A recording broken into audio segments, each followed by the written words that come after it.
E aí, pessoal, tudo certo? Vamos bater um papo hoje sobre patrimônio. Eu sou o Alexandre, consultor aqui da gestão. O Jonathan está aqui com a gente hoje para bater esse papo. Olá, tudo bem? Jonathan também é consultor da gestão, é o responsável pela nossa área de patrimônio. Jonathan, vamos falar um pouquinho sobre patrimônio e o ano de 2026. Vamos lá. Como é que estão as prefeituras? Elas estão preparadas para atualizarem, para organizarem os seus patrimônios? O que tu tem visto aí nas assessorias que a gente faz, nas reestruturações de patrimônio? Sim.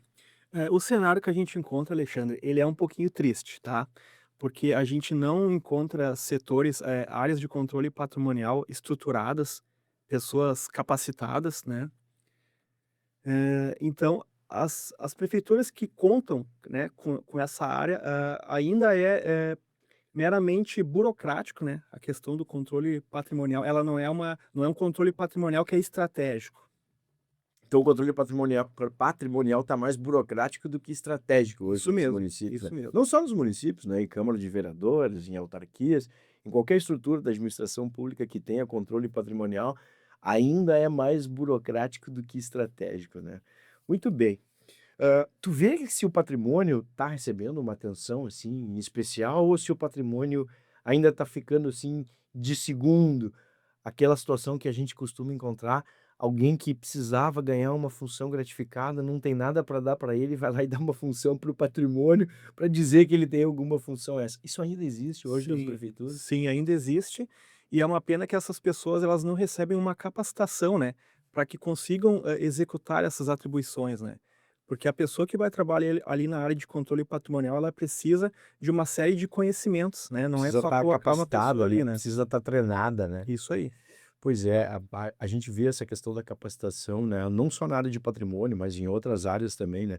O município, ele quer que o setor funcione muito bem, mas ele não disponibiliza também qualificação para esses agentes públicos, né. Ele não explica como deve funcionar, ele não capacita, ele não regulamenta, né, os Isso. decretos, né. Normalmente os decretos de regulamentação que organizam as funções, que organizam as atividades que serão executadas, muitas vezes isso não tem ou está extremamente desatualizado, né. Isso aí, muitas vezes a área de controle patrimonial, ela recebe uma certa atenção quando, for executada uma auditoria, seja uma auditoria interna ou externa naquela área, recebendo apontamentos, então é a hora que a administração volta um pouquinho os olhos para aquela área, né. Sim, precisa ser apontado primeiro para daí começar a se mexer, né. Infelizmente é isso. É, eu vejo porque a maioria, né, dos municípios, né, e a gente acaba toda semana, né, tratando com municípios sobre patrimônio, né, muitos em outros estados, inclusive, que procuram a gente para discutir a questão patrimonial, se a gente pode prestar um serviço, seja na área da assessoria ou na reestruturação patrimonial, e eles enfrentam ainda muito problema, né. A falta de capacitação nessa área de pessoal, esses servidores, esses agentes, acho que é um dos principais gargalos hoje, né, que precisaria ser atacado para que esse setor funcione, né, de forma melhor. Com certeza. Muito bem. O controle interno, ele tem atuado também de forma orientativa nessa área patrimonial. Como é que tu tem visto aí o controle interno, nesses últimos anos, nesses últimos tempos? Eu vejo que o controle interno, ele muitas vezes pega, né, o apontamento do próprio Tribunal de Contas, para daí fazer o seu apontamento, mas existem controles internos que já têm essa atividade de auditoria no patrimônio dentro do seu plano anual de auditoria. Como é que tu tem visto isso hoje com relação aos controles internos? Isso mesmo, Alexandre. A gente verifica que os controles internos têm sim interesse em auditar essa área, até, falando aqui que os controles internos do Rio Grande do Sul, eles têm essa prerrogativa até por obrigação, devido à resolução 936 do Tribunal de Contas, né. Então o pessoal de controle interno, sim, eles têm essa intenção, né, vão lá com checklist, né, aplicam Sim. uma auditoria completa no patrimônio, e os apontamentos acabam gerando ali, às vezes, uma intenção então da administração de correr atrás de resolver essas questões. É, às vezes o gestor fica chateado, né, com o apontamento, assim, "Pô, mas não dava para vocês ter tratado isso sem colocar no relatório", né, e daí Sim. aí o trabalho do controle interno também acaba se tornando invisível, né, não aparece que o controle interno auxiliou. Então, eu sempre bati nessa tecla, né, que, claro, o controle interno vai colocar com o devido ajuste, com a redação técnica adequada, com bastante educação, esses apontes que são necessários, para o gestor receber isso e poder dar o tratamento adequado. Mas ainda tem gestor que toma as dores para si, né, e acha que Sim. o controle interno está querendo prejudicar a administração. Acaba, às vezes, enxergando até o controle interno como um inimigo, né, pelo fato dele apontar. Mas não tem jeito, né, Jonathan? Patrimônio tem que resolver e ponto final, É, né? a área de controle patrimonial, ela tem que andar certinho, atendendo a legislação, como é uma área de pessoal, uma área de compras e licitações, uma área de contabilidade, que inclusive a área de contabilidade é estritamente ligada, né, ao setor de patrimônio, junto com o almoxarifado, então isso tem que ocorrer, né. Sim. Nesses últimos anos agora, nessa área específica de patrimônio, tu chegou a observar que houve uma melhoria ou tu percebe que está do mesmo jeito que anos atrás? Ou o patrimônio ele tem melhorado? Como é que tu tem visto isso nesses últimos anos nos municípios? É, falando um pouquinho mais ligado à questão da contabilidade, tem sim tido uma evolução, até por conta que as normas brasileiras de contabilidade aplicada ao setor público, elas também vão sofrendo, né, elas vêm sofrendo esse processo de atualização conforme as normas internacionais, né. Então os órgãos reguladores, né, eles vão emitindo normas que vão sendo lá unificadas lá no MCASP, né, então com essas boas práticas, né. Sim, pois é, Jonathan, tu tocou num ponto importante, né? Existe um emaranhado enorme de normas, né, de regulamentos que envolvem essa área Sim, é patrimonial. bem esparso. Começa lá na Constituição, né, então a Sim. gente tem Constituição, a gente tem a Lei 4320 de 1964, tem Lei de Responsabilidade Fiscal, tem diversas NBCTs, tem normas específicas, né. Inclusive a própria lei de compras e licitações ali, né, Isso, tem perfeitamente, né, várias eu ia chegar lá vários também, mas temas. bem colocado, tem a nova Lei de Licitações, então, né, é difícil para um servidor, para um agente público que não tem, treinamento, que não tem base, ele entender o funcionamento do patrimônio. Ele acaba com aquela ideia de que patrimônio é ir lá e botar uma etiqueta no bem. Sim, Isso está resolvido a situação. E hoje não é mais assim, né, Ju? não é mais assim. O setor a área de controle patrimonial, ela tem que ter um olhar para aquele bem público, não só na chegada dele, colar uma etiqueta, né, mas as movimentações, todo o ciclo de vida daquele bem, né, sejam movimentações internas, externas, o próprio desfazimento, a gente tem muitas regras para um desfazimento adequado, né, tanto o processo físico como o processo documental. A gente tem alguns regramentos mais específicos, mais detalhados ali para a questão da depreciação, inventários patrimoniais, que é uma coisinha mais complexa, né, no setor público. Ah, é bastante coisa, né. É bastante É coisa. bastante coisa.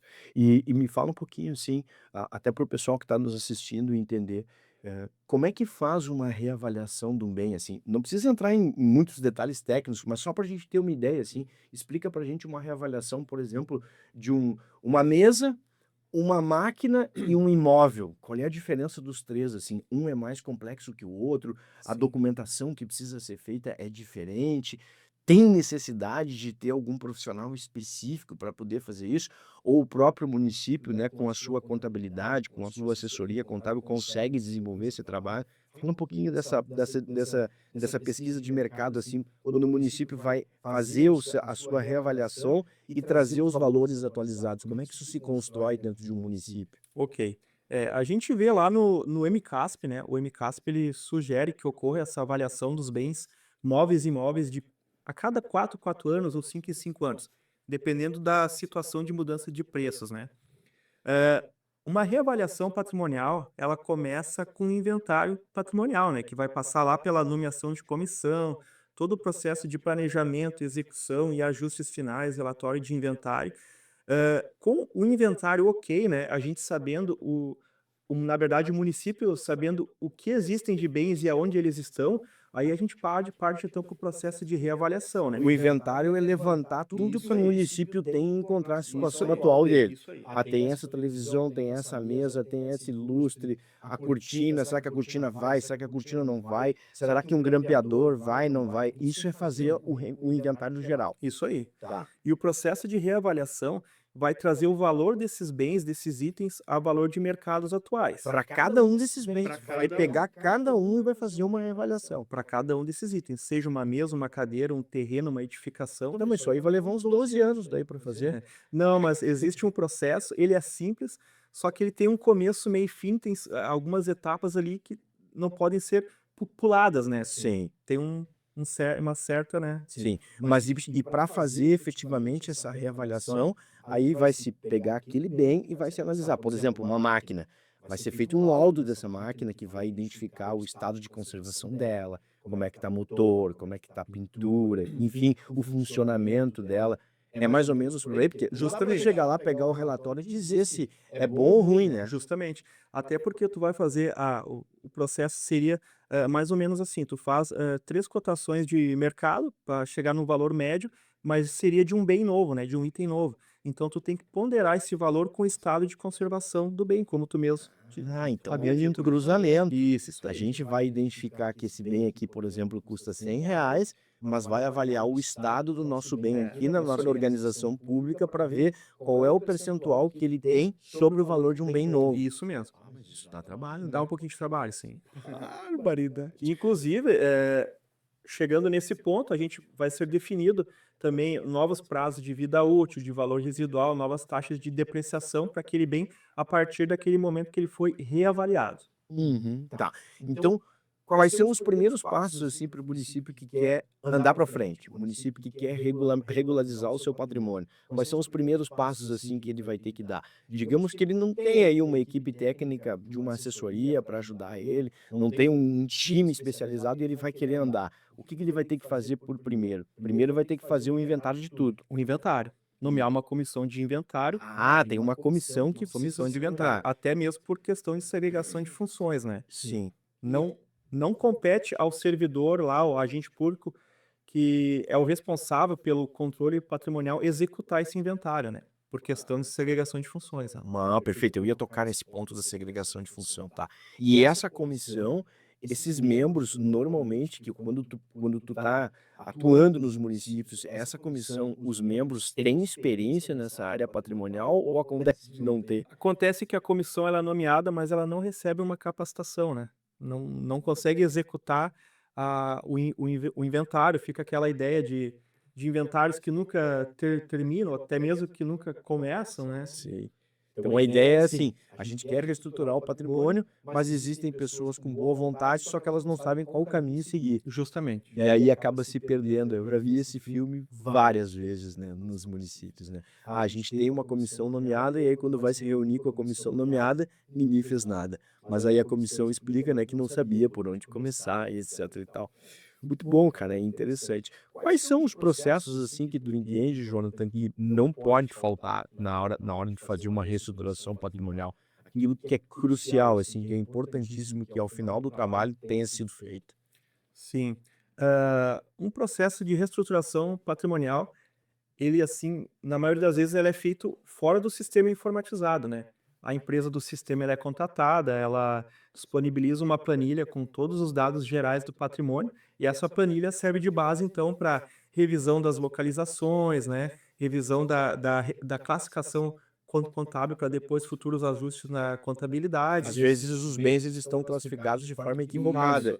E aí, nesse processo de reinventariação, precisa fazer uma reclassificação também. Toda uma revisão. Tirar um bem de um lugar que ele estava colocado de forma equivocada e trazer ele para o local certo. Isso aí, para que todo bem receba uma classificação contábil adequada, que vai gerar uma correta depreciação, né, daquele bem. E neste processo também tem a etapa da etiquetagem, né? Porque eu acredito que se encontra bens que não estão etiquetados, tá? Que ele vem lá solto, tá lá no meio, ele tá dentro do patrimônio do município, mas não tem uma plaqueta, não tem uma placa de identificação. Justamente. Isso acontece? Acontece, é normal, na verdade é comum, mas não poderia ser normal, né. Sim.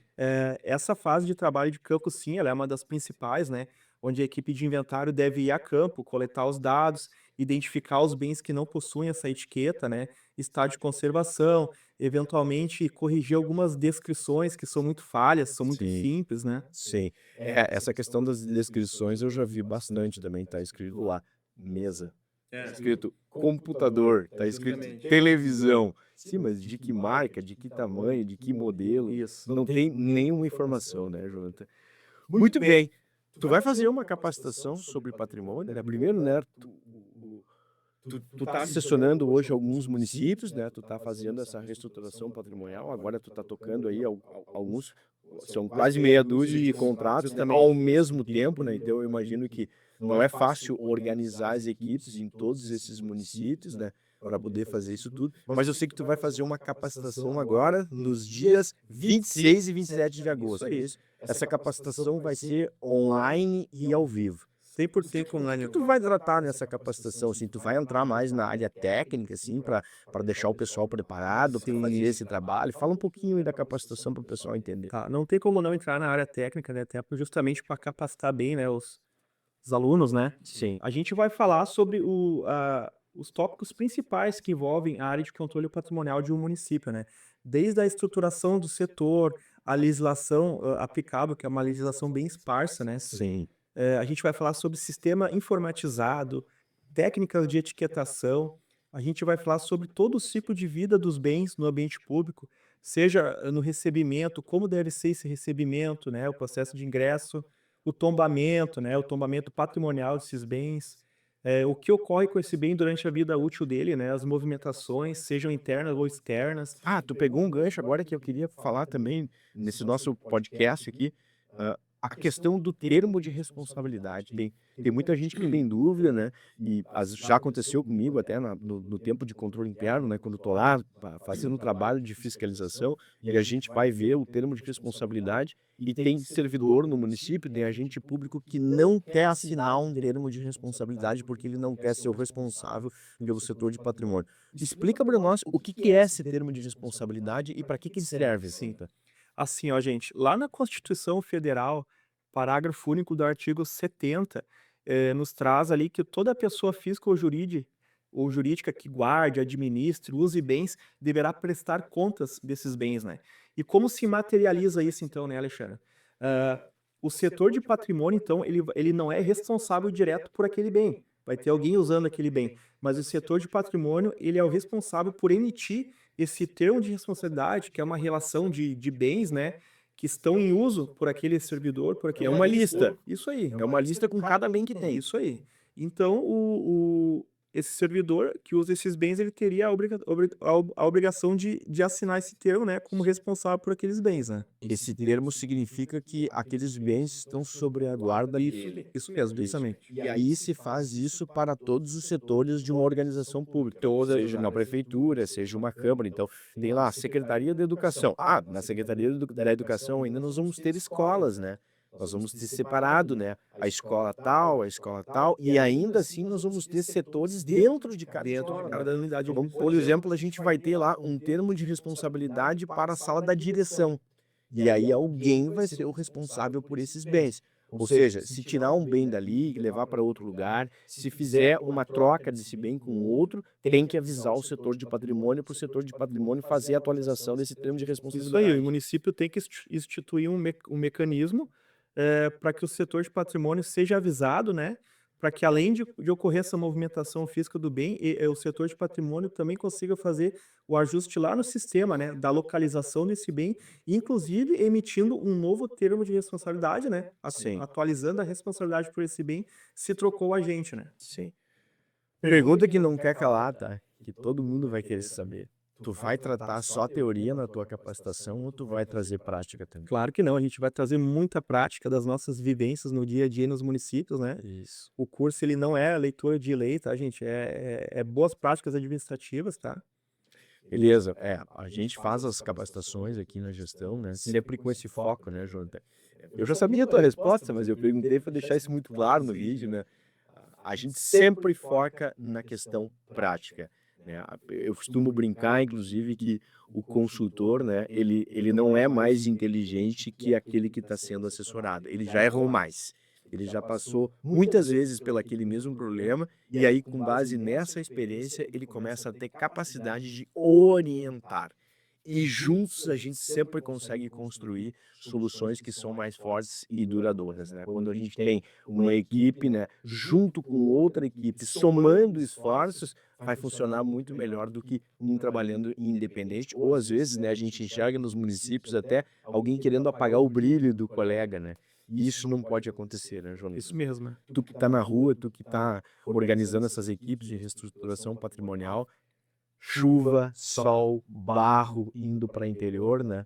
De vez em quando o Jonathan manda vídeos, manda fotos pra gente dos perrengues que eles estão passando, movimentando às vezes uma tralha velha, numa sala que tá suja, numa sala que tem até riscos, né, de bicho, Tem insetos, os locais insalubres e isso, alguns locais bem insalubres, né? E a dificuldade também que se enfrenta às vezes para conseguir chegar no local, né? Porque às vezes o pessoal nem sabe onde é que tá, tem que pegar já um motorista com bastante experiência para poder acessar lá o local. Mas eu acho muito bacana, esse trabalho do patrimônio é muito legal, precisa ser feito. A gente tem muitos órgãos públicos, né, muitas administrações municipais que foram apontadas pelo Tribunal de Contas, né? Isso gera uma diferença grande, né, entre patrimônio e entre contabilidade, né, Jonathan? Se tu puder rapidamente assim para a gente fechar e explicar, né, como é que gera essa diferença? O que que causa essa diferença? É a não revisão desses valores que vai defasando e aí a contabilidade fica muito diferente? Como é que isso acontece? Isso acontece por inúmeros fatores, tá, gente? Eh, muitos itens, muitos bens que são adquiridos, né, pelo município, eles integram lá na contabilidade, mas o setor de patrimônio, ele não tomba, né, no patrimônio, né, esse bem. Muitas vezes também, uma vez tombado, o patrimônio, ele baixa aquele bem, né, seja por extravio, furto, estragou, alguma coisa assim. Leilão também? Leilão também, só que a contabilidade, então, não é avisada, né, para fazer essa baixa contábil daquele bem. Essas discrepâncias também elas ocorrem por não depreciação dos bens, que é uma exigência, tá? Tu vai tratar essa questão da depreciação no curso? Sim, sim, eu até não tinha terminado de falar ali a questão do conteúdo do curso, né. Sim. A gente vai tratar sim de 2 temas extremamente sensíveis no ambiente público, né, que é a depreciação, né, depreciação dos bens e dos inventários patrimoniais, né. A gente vai falar ali os tipos de inventário, qual que é a formalização para nomeação de uma comissão, qual Boa, deve ser o trabalho da comissão, tá. boa. Essa depreciação deve precisar de uma regra específica lá no município, né? Precisam instituir um regulamento para fazer essa depreciação, né? Que deve vir das normas maiores, né? Sim, se o município ele já não tem um regramento para depreciação, é usado regramentos nacionais, válidos para a União, né. Mas o município sim pode estar adaptando, né, prazo de depreciação, valor residual, prazo de vida útil, isso fica, como uma decisão administrativa, né. Por meio de um decreto. Isso, exatamente. Beleza, muito bem. Bom, assim, ó, gente, para fechar, então, né? Eu trouxe aqui uma frase bem interessante, né? Sobre o que que é governança patrimonial hoje no município, né? Governança patrimonial, ela entra, né, como a gestão patrimonial, né? Ela acaba envolvendo toda a política pública, né, do ente em relação ao patrimônio. É importante também fazer a definição das responsabilidades, né? Isso não é só em patrimônio, a gente bate muito nessa tecla em todas as áreas, né? Que a gente precisa saber qual é a minha responsabilidade, qual é a tua, qual é a responsabilidade do outro. E muitas vezes isso não está delimitado na administração pública, né, Jonathan? E as pessoas não sabem qual é a sua competência. Aí, às vezes, muda uma gestão, sai um prefeito ou uma prefeita e entra outro, mudam-se aquelas peças e se perde o tabuleiro. Isso. Ninguém mais sabe o que vai fazer. Eu até pensei aqui mais para além, né? E daqui a pouco o patrimônio ele começar a fazer o controle do seu desempenho também, né? Ver o que que ele produziu dentro do exercício e, assim como o controle interno faz, fazer um relatório de atividades. Quantos bens entraram no patrimônio, quantos bens foram dados baixa, quantos bens passaram por um processo de transferência. Então, hoje a gente poderia fazer um relatório de atividades também para mostrar o que que o patrimônio fez no decorrer desse exercício. Seria bem válido mesmo. Isso, é. E assim, por último, né, a integração entre patrimônio, contabilidade e almoxarifado. Acho que isso é muito importante, né? Em alguns casos, até o setor de compras integrado também, né? Para ter uma sintonia entre estes setores. Porque se essa roda não girar, pessoal, a coisa não funciona, né, Jonathan? Não funciona. Muito bem. Cara, bem legal o nosso podcast. Abordamos um pouquinho de patrimônio. Só para finalizar, então, convite para o curso, né, Jonathan? 26 e 27. 26 e 27 de agosto, tá, gente? São 10 horas de curso. Vão ser manhã, tarde e manhã. É um curso 100% online e ao vivo, tá? Um dia e meio de Um curso. dia e meio, né? Bastante Uma manhã, uma práticas. tarde e mais uma Isso manhã. aí. Bastante exercício Bastante prático, exercícios então práticos. aquele que fizer o curso contigo vai sair capacitado para poder melhorar a sua atividade na Com nova certeza. demanda. Beleza, então fica aqui o nosso convite, pessoal, para o dia 26 e 27 de agosto, aí nas nossas redes, nos nossos canais, vocês conseguem acessar o conteúdo programático da capacitação, se quiserem fazer um contato, ou até se quiserem falar com o cara, vocês podem entrar em contato com a gente, que o Jonathan vai atender e esclarecer todas as suas dúvidas. Meu velho, obrigado, foi muito legal, tá? Eu que agradeço também. Valeu.